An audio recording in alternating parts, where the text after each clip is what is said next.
What's up mga kanit? What's up? So for today's video is manghuhuli tayo ng ipis.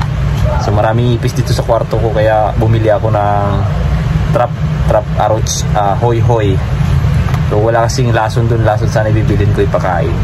So ganito, papakita ko sa inyo yung itsura. Ito may na-symbol na ako dito. So ito mga kanit to. Ito yung isa, symbol ko na yan. So sinabay ko na yung pain. Gusto kasabay ito dun sa sa nabili. Tapos yung isa nilagyan ko ng langkoy. So natat dyan ang ipis. Tingnan natin kung alin mas maraming mahuhuli. So yan lang muna mga kaanit. Tingnan natin kinabukasan to. So yan mga kaanit, sinarado ko na nga. Tingnan natin mga kaanit kung alin mas maraming mahuhuli, yung kasabay ba nitong pain o yung langkoy. So abang-abang na lang mga kaanit. Tingnan natin. Yung unang nakahuli yung yung kasabay na pain. May nahuli ng isa. Yan na. So yung langkoy wala pa. Tingnan natin kung ano yung nanalo dyan. Finish yan. Huli. Kinabukasan.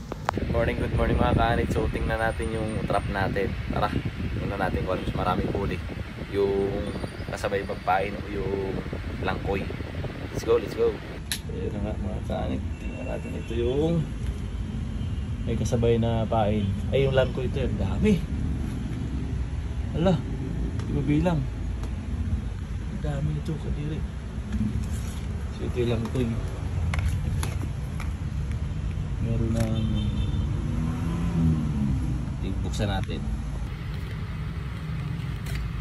Uy, ang dami.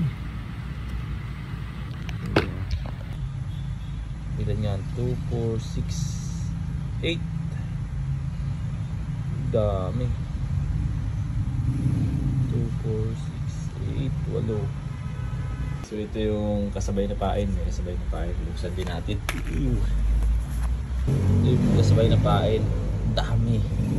Panalo to kasi may kasamang maliliit you know. 2, 4, 6, 8, 10, 12, 15.